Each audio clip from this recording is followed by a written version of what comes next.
Pemirsa, untuk menekan harga beras di pasaran, Bulog Cirebon menggelar operasi beras murah. Sementara di Sampang, Madura, Jawa Timur, demi beras murah, warga rela antri berdesakan di depan pendopo bupati.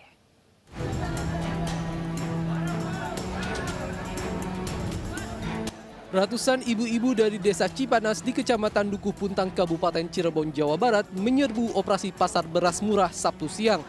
Banyaknya warga ingin mendapatkan beras murah mengakibatkan antrian cukup panjang hingga ke badan jalan. Di sejumlah pasar harga beras saat ini mencapai Rp12.000 hingga Rp14.000 per kilogram.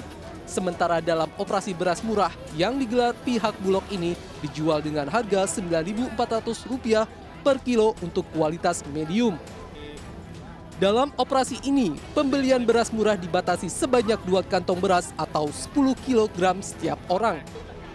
Saat ini kita melaksanakan OP langsung ke desa yang langsung bersentuhan dengan masyarakat di Kabupaten Cirebon. Berapa yang disediakan? Kita sediakan 10 ton dan ini akan simultan terus kita lakukan sama-sama dengan Indak, dengan TPID, dengan Satgas Pangan, dan tentunya dengan stakeholder terkait pangan lainnya. Sementara itu, untuk menekan harga beras yang melambung tinggi, Bulog Madura Jawa Timur bersama Diskoprindak Sampang menggelar pasar murah di depan pendopo Kabupaten Sampang, Madura. Sejumlah warga dari ibu-ibu dan bapak-bapak rela antri berjam-jam dan berdesakan di depan area pembelian beras untuk mendapatkan beras murah. Operasi pasar ini akan digelar sekitar 2 hari tiap kabupaten, khususnya Madura, dengan kuota beras masing-masing kabupaten sebanyak 60 ton beras medium. Tim Liputan iNews melaporkan. Pemirsa, hingga hampir pertengahan Februari, harga beras dan minyak goreng masih naik. Salah satunya di pasar tradisional Cempaka Putih, beras jenis Pandan Wangi naik hingga Rp19.000. Kenaikan harga sebagian bahan pokok di tingkat konsumen sejak awal Februari masih terjadi. Di pasar tradisional Cempaka Putih, harga beras premium jenis Pandan Wangi naik dari Rp17.000 per kilo menjadi Rp19.000 per kilogramnya. Faktor cuaca dan hama serta isu krisis pangan 2023 diduga menjadi penyebab naiknya pasokan beras dan bahan pokok lain. Sementara itu, minyak goreng bersubsidi juga masih langka di pasaran.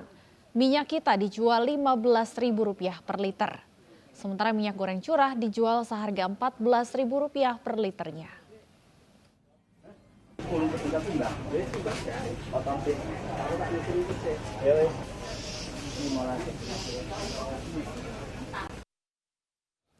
Dan pemirsa, untuk mengetahui bagaimana harga beras dan minyak di pasar Cempaka Putih, Jakarta Pusat, sudah ada rekan kami Jen Cahyani. Iya, Jen, bagaimana harga beras dan minyak di pasar Cempaka Putih? Apakah minyak kita juga masih langka? Baik, Pram, Stefani, dan juga pemirsa, ini berdasarkan pantauan kami memang terjadi kenaikan sejumlah bahan pokok di sejumlah pasar tradisional di DKI Jakarta, seperti salah satunya saat ini kami sudah berada di pasar tradisional Cempaka Putih. Di sini harga beras yang semula dibanderol dengan harga Rp9.000 per liternya kini menjadi Rp11.000 per liternya. Kemudian untuk harga beras dengan kualitas terbaik atau premium, ada beras jenis beras jenis Pandan Wangi yang dibanderol yang semula dengan harga Rp17.000 per kilogramnya kini menjadi Rp19.000 per kilogramnya. Sementara itu pemirsa, untuk harga minyak sendiri ini minyak curah masih stabil, sedangkan untuk minyak kita karena permintaan yang semakin tinggi sehingga jumlah barang juga semakin langka, ini minyak kita masih mengalami kenaikan hingga dibanderol Rp30.000 per 2 liternya. Dan memang pemirsa, berdasarkan perbincangan kami dengan para pedagang di sini, komoditas lain seperti gula, kopi, dan juga kacang ini ikut naik.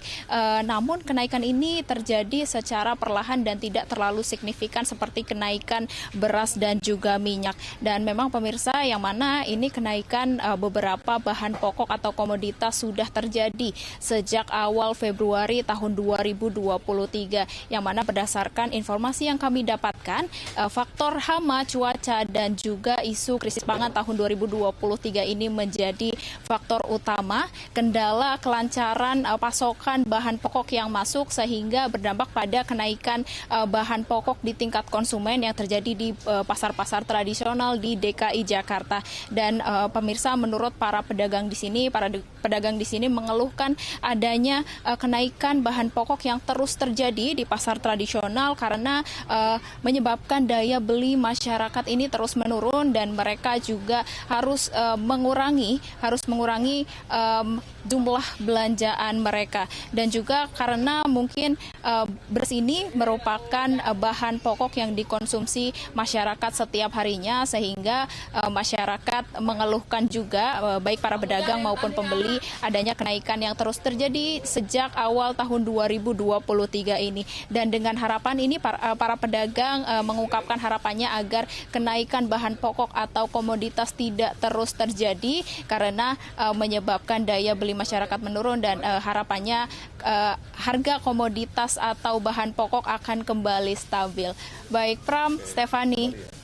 Ya, Jen Cahyani melaporkan langsung dari Pasar Cempaka Putih, Jakarta. Terima kasih dan selamat bertugas kembali. Pemirsa, dampak kelangkaan dan tingginya harga minyak goreng, warga di Talakar, Sulawesi Selatan menyerbu 500 paket minyak goreng 2 liter hingga habis terjual.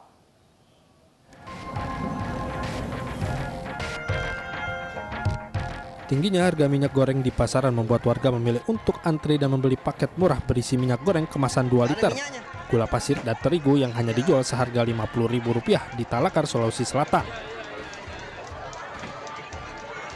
Hanya dalam waktu kurang lebih 30 menit, 500 paket murah ini pun ludes terjual. Warga sangat terbantu dengan operasi pasar murah ini karena kondisi sekarang yang sulit mendapatkan minyak goreng murah.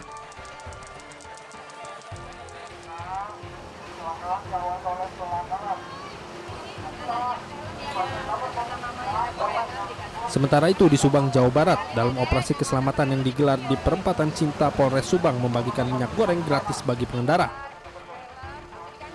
Minyak goreng gratis tersebut diberikan khusus kepada ibu-ibu yang tertib berlalu lintas. Kami hari ini memberikan reward bagi warga masyarakat yang menggunakan helm ketika mereka naik kendaraan roda 2. Dan kami juga meminta mereka mengajak masyarakat lainnya untuk juga patuh dan tertib berlalu lintas ketika mereka berkendara, agar semua selama di jalan. Rewardnya apa sih, Bu? Rewardnya berupa minyak goreng. Satlantas Polres Subang juga menurunkan robot transformer. Hal tersebut dilakukan untuk menghibur masyarakat, khususnya anak-anak. Dari tim liputan iNews melaporkan.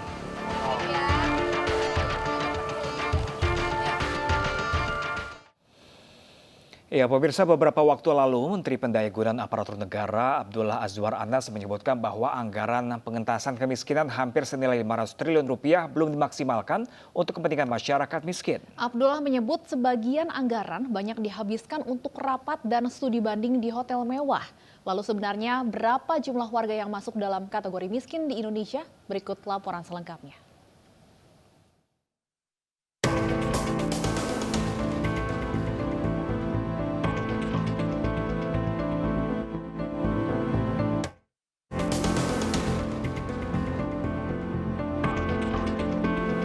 Ya pemirsa, Menpan RB Abdullah Azwar Anas sempat menyampaikan bahwa anggaran pemetasan kemiskinan yakni sebanyak 500 triliun dari kementerian dan lembaga tidak dimaksimalkan dengan baik kepada masyarakat miskin.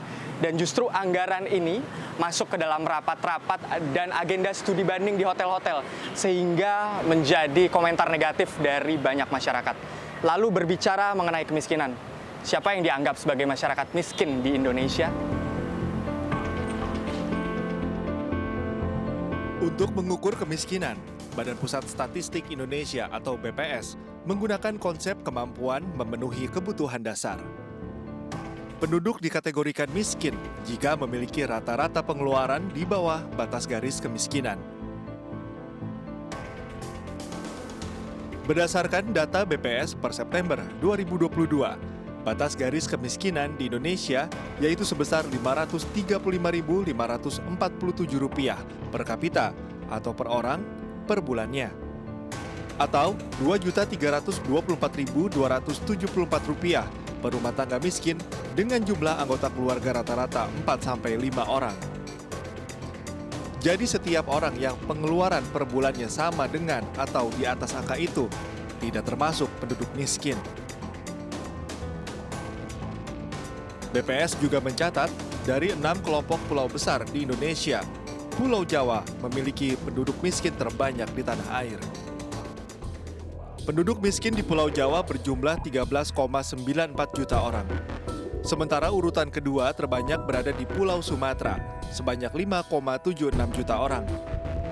Kelompok Pulau Bali dan Nusa Tenggara berada di urutan ketiga dengan jumlah penduduk miskin sebanyak 2,1 juta orang. Keempat adalah Pulau Sulawesi, sebanyak 2,03 juta orang. Selanjutnya, di urutan kelima adalah kelompok Pulau Maluku dan Papua, sebanyak 1,54 juta orang. Dan pulau paling sedikit penduduk miskinnya adalah Kalimantan, dengan total 990.000 orang. Dan dalam 3 tahun terakhir, data penduduk miskin di Indonesia mengalami penurunan yang cukup signifikan, yakni di periode tahun 2020 hingga 2022. Dan data menunjukkan bahwa di bulan September tahun 2020, menunjukkan data penduduk miskin berada di angka 27,55 juta penduduk miskin. Dan mengalami penurunan kembali, yakni di tahun 2021, yakni berada di angka 26,50 juta penduduk miskin.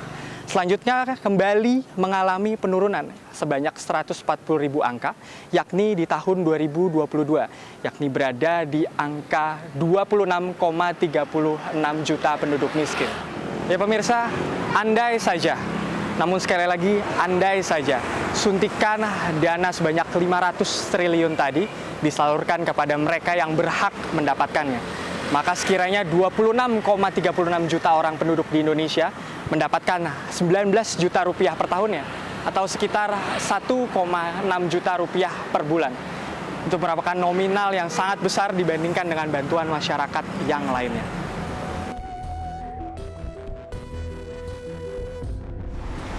Ya pemirsa, pemerintah menargetkan di tahun 2023 tingkat kemiskinan di Indonesia turun hingga angka 8,5%. Dan berharap pula di tahun 2024 mendatang tingkat kemiskinan di Indonesia berada di angka 0%. Dan tentunya kita berharap hal ini bisa terjadi di kemudian hari. Dari Jakarta, Putu Bagus bersama juru kamera Dimas Winardi iNews melaporkan.